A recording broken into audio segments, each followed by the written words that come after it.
Épisode 4. Comment discipliner votre esprit? Pour discipliner votre esprit, il faut de la pratique, de la répétition et de la volonté. L'autodiscipline est un comportement acquis, tout à fait contraire aux tendances naturelles de la plupart des gens. Avoir de la discipline, c'est la différence entre prendre le contrôle de son avenir et de sa vie et laisser l'environnement autour de soi dicter sa vie et son destin. Ce qui suit est un guide sur la façon d'améliorer votre autodiscipline. Il est conçu pour vous aider à établir de bonnes habitudes saines et vous débarrasser de vos vieilles habitudes malsaines pour vous donner un meilleur contrôle de votre esprit.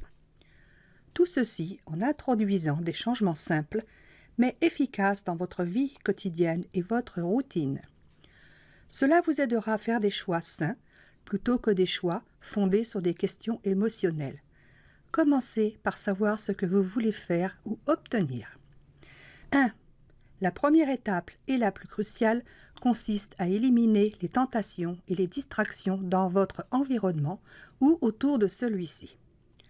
2. Pour avoir un esprit sain, vous avez besoin d'un corps sain et bien nourri. Débarrassez-vous des aliments issus de la malbouffe, trop gras, trop sucrés et trop travaillés. Et prenez le parti de manger de tout et juste en quantité nécessaire. Buvez de l'eau régulièrement, notamment au réveil.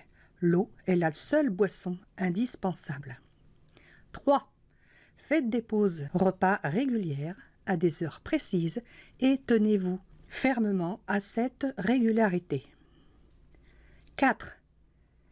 Fixez une heure de réveil réaliste le matin et levez-vous toujours à cette heure en évitant de rester au lit une fois réveillé. 5.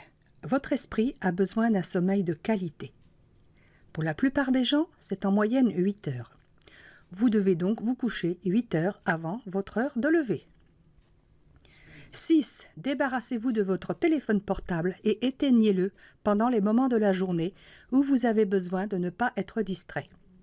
Ne consultez vos mails qu'à des heures fixes, par exemple le matin, le midi et en fin de journée. Lors de ces 3 séances, traitez ce qui peut l'être, éliminez le reste, c'est-à-dire effacez le message définitivement ou mettez-le dans votre liste de choses à faire. Maintenant, établissez un calendrier hebdomadaire de toutes les choses que vous devez faire.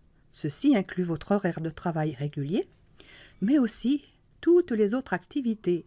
Sport, divertissement, ménage, rangement, activités administratives, relations sociales, repas, transport. Ensuite, chaque fin de journée, voyez ce que vous avez pu faire et ce que vous n'avez pas pu faire. Trouvez pourquoi et proposez une solution. Changez, si nécessaire, votre emploi du temps du lendemain. Lorsque vous aurez fait cela pendant quelques semaines, faites le bilan suivant. Voyez si vous pouvez trouver plus de temps libre pour vos projets importants en éliminant les choses inutiles ou les choses qui vous détournent de votre objectif. L'idée maîtresse est d'éliminer les mauvaises habitudes et d'utiliser le temps gagné pour les activités qui vous permettent d'avancer.